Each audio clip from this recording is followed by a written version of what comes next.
जय जय श्री राधे श्याम। आपका स्वागत है हमारे चैनल मंगल ज्ञान दर्पण में।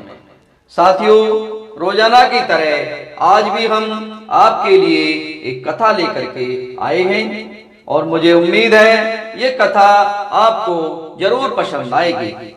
और जो मेरे नए साथी मेरे चैनल से जुड़े हैं उनसे निवेदन करूंगा कि मेरे चैनल को सब्सक्राइब अवश्य कर लें। साथियों, मैं चाहता हूं कि आप इस छोटी सी कथा को आप पूरा श्रवण करें। इसमें कोई भी ज्ञानवर्धक बात छूट न जाए, इसलिए हम चाहते हैं कि आप इस कथा को आप पूरा श्रवण करें। साथियों, कनागत का महीना चल रहा है, इसमें पितृपक्ष, तो इसलिए ये जो हमारी कथा है वो अश्विन मास की कृष्ण पक्ष की नवमी जो होती है वो साथियों मात्र नवमी कहलाती है। मात्र नवमी, क्योंकि माता नवमी। जिस प्रकार पुत्र अपने पिता पितामह आदि पूर्वजों के निर्मित पितृपक्ष में तर्पण करते हैं, उसी प्रकार उन ग्रहों की पुत्र वधुएं भी अपनी दिवंगता माता या सास आदि के निमित्त पितृपक्ष की प्रतिपदा से लेकर नवमी तक तर्पण कार्य करती हैं।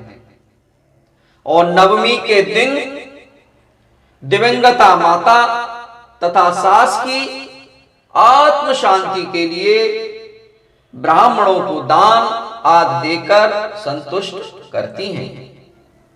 मात्र नवमी को ही माता के श्राद्ध का शास्त्रीय विधान है। इस तिथि का पुत्रवती स्त्रियों को भोजन कराना पुण्यदायी है। साथियों, अगली कथा आती है इंद्रा एकादशी।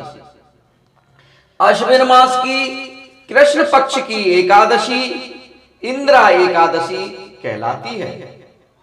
भटकते हुए पितरों की गति सुधारने वाली एकादशी को इंद्रा एकादशी कहते हैं।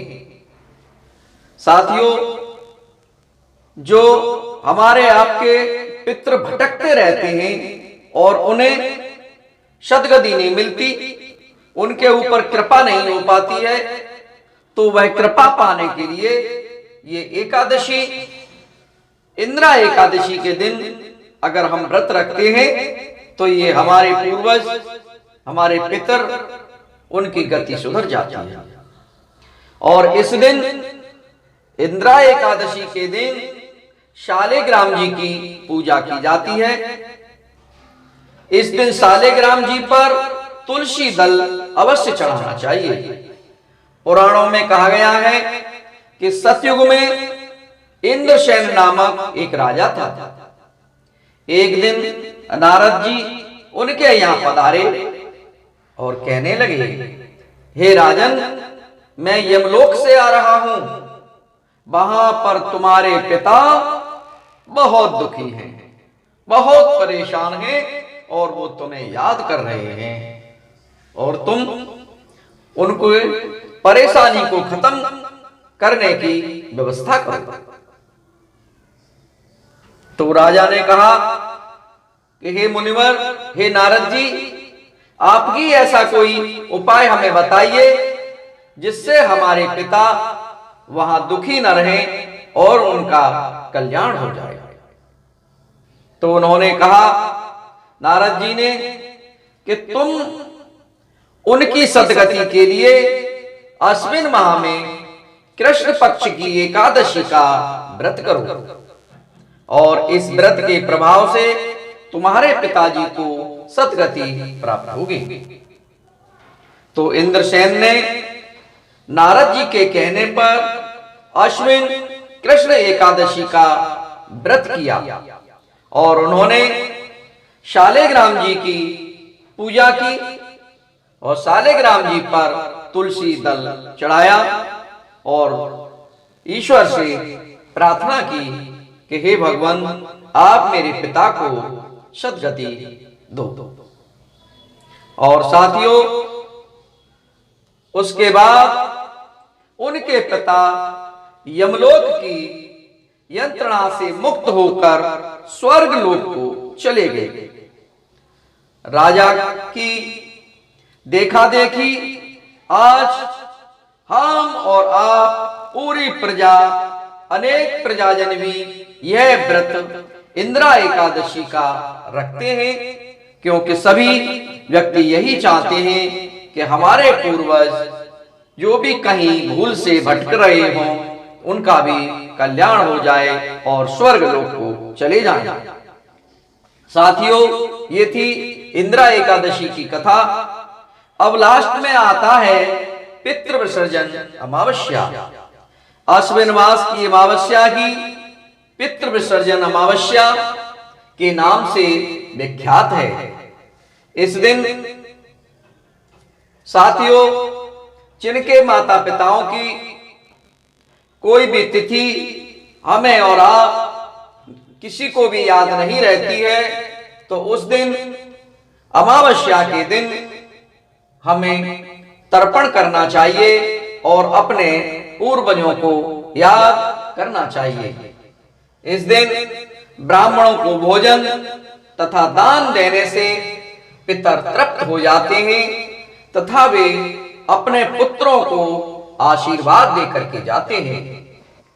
और साथियों, जो भी व्यक्ति ब्राह्मणों को भोजन न करा सकें, दान न दे पाए, वो अपने घर पर ही कंडे की आग पर घी और मीठा से स्वाहा बोल करके और अपने पितरों को नाम लेकर के उनको तृप्त कर सकते हैं और पितर हमारे खुश हो जाते हैं और हमें आशीर्वाद देते हैं।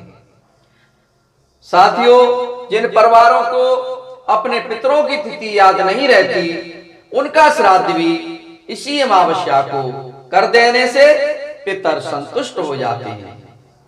और इस दिन शाम को दीपक जलाकर पूरी पकवान आदि खाद्य पदार्थ दरवाजे पर रखे जाते हैं, जिसका अर्थ है कि पितृ जाते समय भूखे न रह जाएं। इसी तरह दीपक जलाने का आशय उनके मार्ग को आलोकित करना है।